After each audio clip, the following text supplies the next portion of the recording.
गुजरात की धरती पर एक ऐसी कहानी है जो आज भी लाखों लोगों के दिलों में बसी है।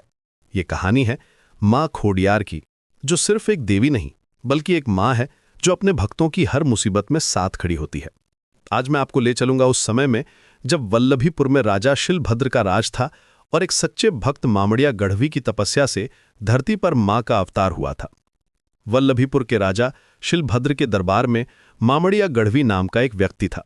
वो राजा का सबसे करीबी मित्र और सलाहकार था। मामड़िया एक सच्चा शिवभक्त था, ईमानदार था और बहुत ही विनम्र स्वभाव का था। राजा उससे घंटों बात करता था और राज्य के महत्वपूर्ण फैसलों में उसकी सलाह लेता था। लेकिन दरबार के मंत्रियों को ये बात पसंद नहीं थी। वे मामड़िया से जलते थे क्योंकि राजा उसे इतना सम्मान देता था। मंत्रियों ने राजा को तो कुछ नहीं कहा, लेकिन रानी के कान भरने शुरू कर दिए। उन्होंने रानी से कहा कि मामड़िया के पास कोई संतान नहीं है और ऐसे व्यक्ति का राजमहल में आना अशुभ है। रानी ने राजा के मन में जहर घोल दिया। एक दिन जब मामड़िया हमेशा की तरह राजमहल पहुंचा तो द्वारपालों ने उसे रोक दिया। उन्होंने कहा कि राजा किसी निसंतान व्यक्ति का मुंह नहीं देखना चाहते। मामड़िया को बहुत दुख हुआ। उसका सबसे अच्छा मित्र, जिसे वो भाई मानता था, आज उससे मुंह फेर रहा था। गांव वापस जाकर उसने अपनी पत्नी मिनलदे को सब कुछ बताया।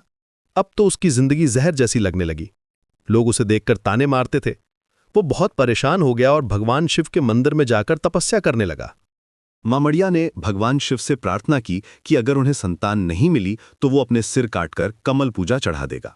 जब वो अपनी तलवार उठाने लगा तब भगवान शिव प्रकट हुए। शिवजी ने कहा कि पाताल लोक के नाग देवता की 7 पुत्रियां और 1 पुत्र उसके घर जन्म लेंगे। माघ मास की शुक्ल पक्ष की अष्टमी को ये चमत्कार होगा। वचन के अनुसार मामड़िया के घर एक साथ 8 बच्चे पैदा हुए, 7 बेटियां और 1 बेटा। सबसे छोटी बेटी का नाम जानबाई था, जो आगे चलकर मां खोडियार के नाम से प्रसिद्ध हुई। जब राजा शिलभद्र इन बच्चों को देखने आया तो मंत्रियों ने एक षड्यंत्र रचा। उन्होंने मिठाई में जहर मिला दिया ताकि राजा की मौत हो जाए और दोष मामड़िया पर लगे। लेकिन जब राजा ने